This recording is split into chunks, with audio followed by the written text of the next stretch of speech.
Bonjour chers candidats, bienvenue sur notre chaîne TCF Canada. Aujourd'hui, nous allons corriger des sujets d'actualité pour les 3 tâches d'expression écrite du TCF Canada. Pour suivre les actualités des autres épreuves, visitez notre plateforme officielle www.tcf-international.net. Gardez à l'esprit de ne pas utiliser nos rédactions lors de vos tests pour éviter le plagiat. N'oubliez pas de liker cette vidéo, de vous abonner à notre chaîne et d'activer la cloche pour recevoir toutes nos mises à jour. C'est parti! Tâche 1. Consigne. Pour cette tâche, vous devez rédiger un message pour décrire, raconter ou expliquer un événement ou une situation. Ce message doit être adressé à un ou plusieurs destinataires, dont le statut sera précisé dans les consignes. Le message doit comporter entre 60 et 120 mots. Assurez-vous de bien suivre les instructions données. Tâche 1. Sujet. Écrivez un message à vos amis pour leur raconter votre expérience lors d'un salon du livre, conférences, expositions et rencontres avec les auteurs. Tâche 1. Proposition de correction. Objet, mon expérience au salon du livre. Chers amis, je souhaite vous raconter mon expérience extraordinaire au Salon du Livre. J'ai eu l'occasion d'assister à des conférences stimulantes sur la littérature contemporaine et d'explorer des expositions fascinantes. Le moment fort a été de rencontrer des auteurs renommés, comme Jean-Christophe Granger, qui ont partagé des anecdotes inspirantes et signé leurs ouvrages. Cette expérience a ravivé ma passion pour la lecture et m'a inspiré de nouvelles idées. J'espère que nous pourrons y aller ensemble, l'année prochaine pour partager cette expérience unique. Bien à vous, Sam. Tâche 2. Consigne. Pour cette tâche, vous devrez rédiger un article, un courrier ou une note, à l'intention de plusieurs destinataires pour faire un compte-rendu d'expérience ou un récit.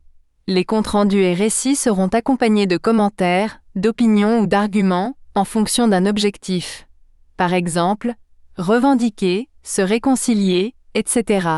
Le nombre de mots attendus est minimum de 120 mots et maximum de 150 mots.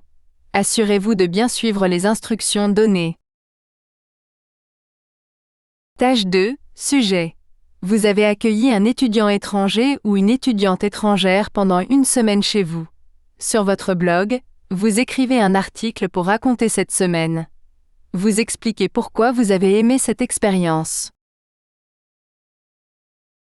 Tâche 2. Proposition de correction. Titre: Une semaine inoubliable avec un étudiant étranger. La semaine dernière, j'ai eu l'opportunité d'accueillir chez moi Anna, une étudiante allemande. Dès son arrivée, nous avons partagé de riches échanges culturels. Nous avons visité des lieux emblématiques de la région, cuisiné des plats typiques et discuté de nos différences culturelles. Cette expérience m'a non seulement permis de pratiquer mon allemand, mais aussi d'enrichir ma perspective du monde. J'ai particulièrement apprécié la curiosité et l'ouverture d'Anna.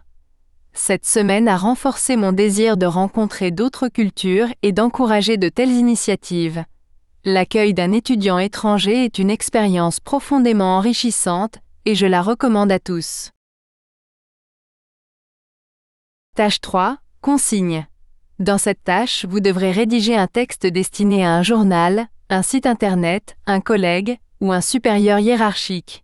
L'objectif est de comparer 2 points de vue portant sur un fait de société, exprimés dans 2 documents. Ensuite, vous donnerez votre avis sur le thème traité dans ces 2 documents.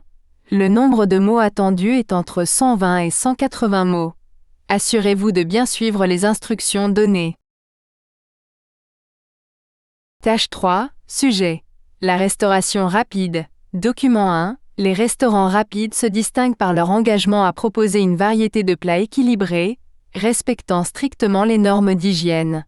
En laissant aux clients la liberté de composer leur propre menu, ces établissements les responsabilisent dans leurs choix alimentaires, tout en satisfaisant leurs préférences gustatives. Document 2. Les spécialistes affirment que manger régulièrement dans des restaurants de fast-food, qui proposent de la restauration rapide, et dangereux pour la santé. La nourriture servie est souvent la même. Frites, hamburgers et boissons sucrées. Ces aliments contiennent une grande quantité de calories, bien trop pour un seul repas. De plus, la plupart des produits dans ces restaurants sont emballés dans du plastique. Par conséquent, manger dans un fast-food augmente la production de déchets plastiques, ce qui est nuisible pour l'environnement. Tâche 3. Proposition de correction. Dans notre société moderne, la restauration rapide est un sujet de débat. D'un côté, les restaurants rapides sont loués pour leur capacité à offrir des repas équilibrés et variés, tout en respectant les normes d'hygiène. Ces établissements permettent aux clients de choisir leur propre menu, les rendant ainsi responsables de leurs choix alimentaires. Cela semble être une avancée positive pour ceux qui cherchent à allier rapidité et alimentation saine. Cependant, les critiques soulignent les dangers de la consommation régulière de fast-food. Les repas proposés, souvent riches en calories, peuvent nuire à la santé s'ils sont consommés fréquemment. En outre, l'utilisation excessive de plastique pour l'emballage des produits contribue à la pollution environnementale. À mon avis, bien que la restauration rapide puisse offrir des options saines, il est essentiel de consommer ces repas avec modération. Les consommateurs doivent être conscients des impacts sur leur santé et l'environnement. Une éducation alimentaire plus poussée et une meilleure gestion des déchets plastiques seraient bénéfiques pour atténuer les effets négatifs du fast-food. Merci d'avoir regardé cette vidéo. Nous espérons qu'elle vous aidera.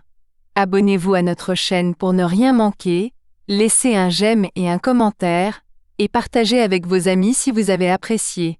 Bonne chance pour le TCF et bon courage. À bientôt.